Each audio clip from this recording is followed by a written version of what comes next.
I can tell you're a social media butterfly, flitting and flying from site to site, spreading the social information pollen as you go.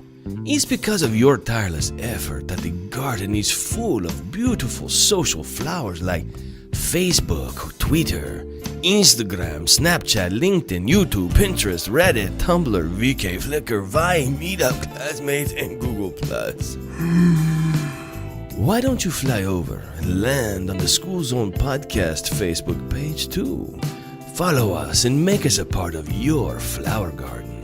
Come on, where else can you get current and helpful fundraising news for your school? So fly on over, you beautiful social media butterfly, you. Welcome to the School Zone Podcast, your source for the most creative and innovative ways to school fundraise and impact your kids. Now, here's your host, Matt Miller. Hey, School Zone Podcast listeners, Matt coming at you, San Antonio, Texas, at the Texas PTA Summer Leadership Seminar. I'm here with Michael Hayes of S.T.E.A.M and Robotics. And, man, our table is right across the aisle from his.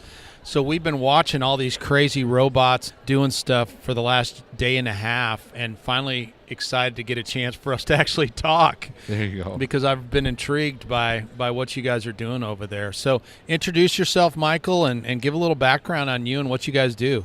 Sure. So what we do is we basically teach kids about science, technology, engineering, art, and mathematics. So they're the STEAM. And one of the big tools we use is robotics, but we also use 3D printing, we use drones. Some of the kids don't like me saying this, we use math. I know it's scary. And we basically try to work with the kids so that in a fun environment, an edutainment environment, they learn about the STEAM and STEM environment. Our company started in 2007 in Plano, Texas, and it actually started with my daughter and myself. And we were looking for something to get more girls involved in science environments. And what we ended up doing was we picked robots, because robots are pretty engaging. And we started growing our network, our number of students, etc., across the United States. As a matter of fact, at this point, we're in 10 states and 5 countries, which is pretty good growth since 2007. We offer exciting programs starting from 7 years old, where kids can individually build robots. And you hear about the craze of programming and coding right now. What's really exciting, by the second level, which is 3 months or 4 months after they do their first robot, they're actually starting to write programs of robots. So you can imagine the 7-year-old who wants to take over the world. This is their chance to start. So we work really, really hard to give them all those little aids going on. What we realized is there's a segment of kids that are interested in robotics, but what do we do for those who are into art? What are the ones who are in that creative style? So we developed a brand new program called Dynamic Art, or Moving Sculptures. And basically it's very, very simple. You can imagine a flower, and you could put your hand on beside the flower, which is actually a sensor underneath it, and suddenly the flower would bloom. So we're really in the model of how do we attract kids who have that creative, artistic environment to also build these moving sculptures, and again attract another segment, because one of the things we've found that's absolutely crucial is kids are going to be affected by technology. If you're dealing with a 7-year-old, a 17-year-old, or a 770-year-old, okay, maybe a little younger than that, you'll quickly find we need to deal with technology. You know, whether you're dealing with a smartphone, whether you're dealing with, in the future, a robot that's going to be in your house, you need to understand, even though you are not the creator or the scientist or the engineer. One of the other things we really want to do is we want to grow the number of kids who are interested in that technology field, because we want to develop the next iPad, the next iPhone, the next Google, etc. So we've got to, as parents, introduce the kids to that technology. So all our programs are geared to introducing the kids to the technology. As a matter of fact, I was with one group of homeschool people last week, and the question was asked, so my daughter's interested in art, what can I do? And so we had a discussion about 3D printing and how she creates her own different sculptures using 3D printers. But they also learn very practical skills around computer-aided design, which again translate to things that could be part of the job market. I mentioned about the 7-year-old that's going to take over the world, who's a programmer or coding. We're starting to see the kids do websites, do Python programming. So again, 8, 9, 10 years old, it's not unheard of the children writing their own programs with games on their computers. So we're getting pretty excited about those type of things. So I'm familiar with STEM. Is STEAM an actual program, or is this something you guys came up with because you saw that need on the art level as well? So very good question, and I'd love to pat myself on the back saying I was the purveyor of the first mention of STEAM, but in fact what we were finding in the general educational environment, there was an initiative to introduce art into the STEM-based projects. Now, a lot of schools talk about STEM, which is fantastic because that's where we want our kids to go. Right. But everybody's not going to fall into that side of the fence. And we believe that technology introduction is absolutely critical no matter which field you're in. So we followed the model of adding the art into that environment. So let's talk a little bit more specifically about some of the things that you do with your 5 unique programs that you offer. Share a little bit about, you've talked a little bit about the dynamic art already. Talk a little bit about the robotics, the battle robots. Man, I was excited. I used to watch the battle bots or whatever on TV. And then there was a show that just came out again recently that was on. I had my DVR set, recorded it, and maybe the DVR didn't record or what, I don't know. But, man, I remember when my son was younger, we would watch those shows all the time, you know, with the robots and all that stuff in the arena. And then the drones, man, that's pretty cool. So talk a little bit more about some of this. Sure. So I'll jump to since you got excited about the kids battle robots, we'll go into that right away. One of the things we try to do is we try to introduce a broad spectrum of children to robotics, to science. And one of the things we discovered, which is not really hard because you've already illustrated it, they love to watch the robots battle.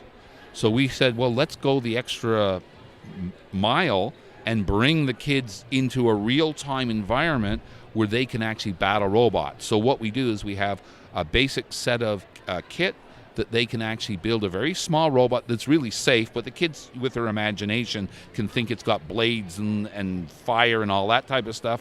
But the game is really to push another robot out of an arena, and you can do 8 robots at the same time. Well, what the kids don't know is they're learning basic physics and science when they're doing it, because they keep improving their robots to make them better against their competitors.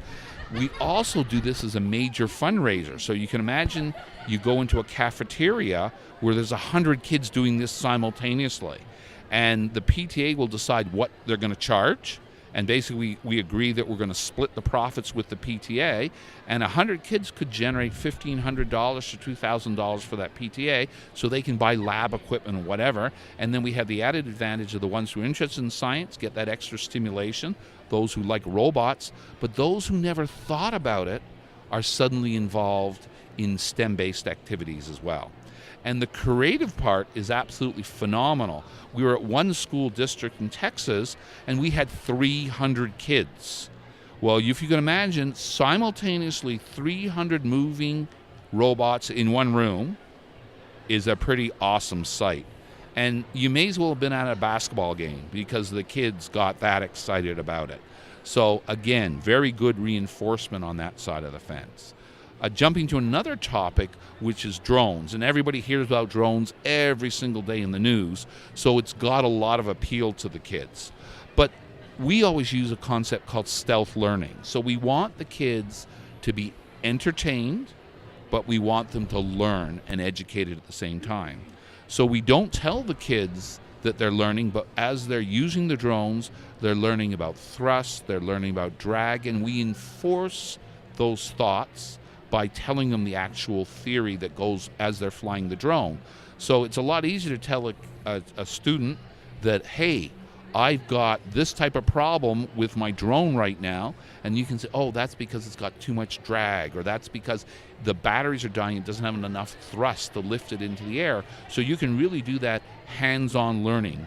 And then we actually introduce skills that, grandma and grandpa definitely knew, mom and dad might not know, but kids definitely don't know, like, my gosh, map reading.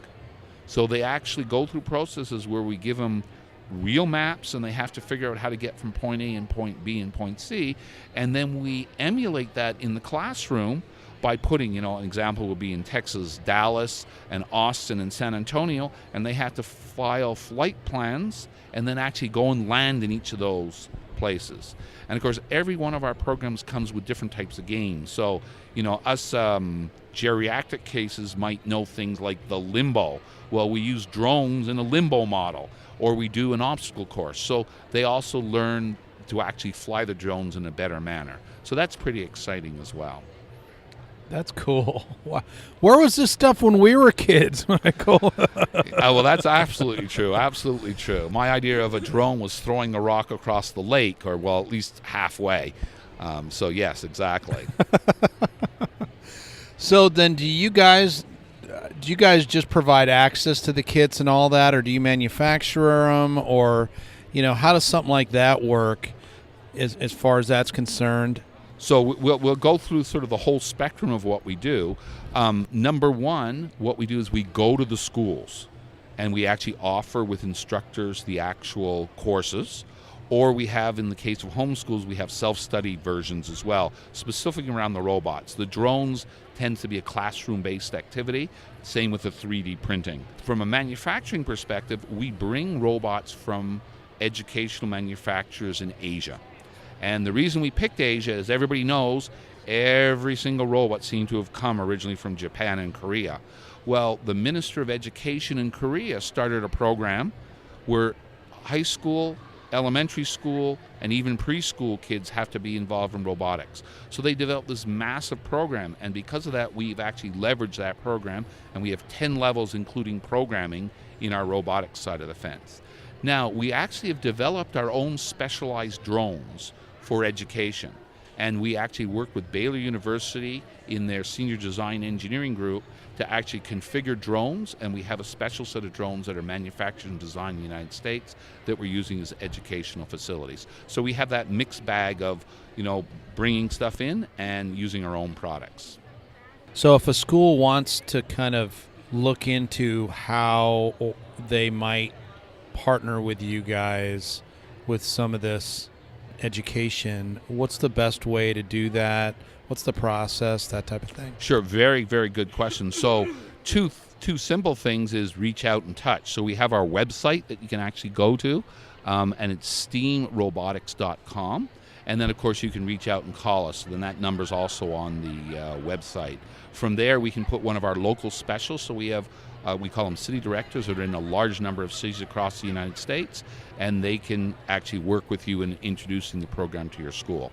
We work with the PTA for fundraisers, and of course we'll work with elementary, middle school, and high schools to actually introduce the enrichment programs and the special event programs. So how did you get started in all this? Oh, that's an interesting story. So, the typical dad thing when you're at a certain age, my daughter was 18, that was my youngest daughter. She was sitting across the table from me for one breakfast, and she looked at me and said, "Dad, what am I going to be when I grow up?" And we all get a smile on our face because we're all waiting for that, day when our baby actually says that to us. Well, there was sort of a moment of distress. I looked at her and I said, well, what am I going to be when I grow up? Because the company I'd worked for 30 years as an engineer went bankrupt. And I had no job. So we sort of scratched our heads and said, well, what would be fun? And the first thing we picked was robots. So we started with 15 kids in Plano, Texas, in 2 different classes. And then we've grown now across the United States and in 5 countries. Wow. Very, very cool. Michael, thanks for coming by. I know that you guys are crazy busy across the way, and lots of PTA moms here gathering tons of information. But man, it's exciting to get a chance to talk. This is way, way cool, And like I said, I wish I had this kind of stuff when I was growing up. But since I didn't, at least we can make it available to the kids and the schools that are in existence today. Guys, if you haven't checked out S.T.E.A.M Robotics, you need to check them out because this is really cool. And like I said, I've been watching the stuff going on across the way the last day and a half and wanted to stop all this so I could go play a little bit and learn a little bit myself. So thanks for taking the time, Michael, to come by and chat, and appreciate you, man. Thank you very much. Really appreciate all the work you're doing here. Take care. Yeah, you too. Have Bye. a great weekend. You too. Thanks for listening to the School Zone podcast. If you liked the podcast today, we would be honored if you would leave us a review and a 5-star rating in iTunes or on your podcast player of choice. Your review helps us gain more exposure so we can serve more schools like yours.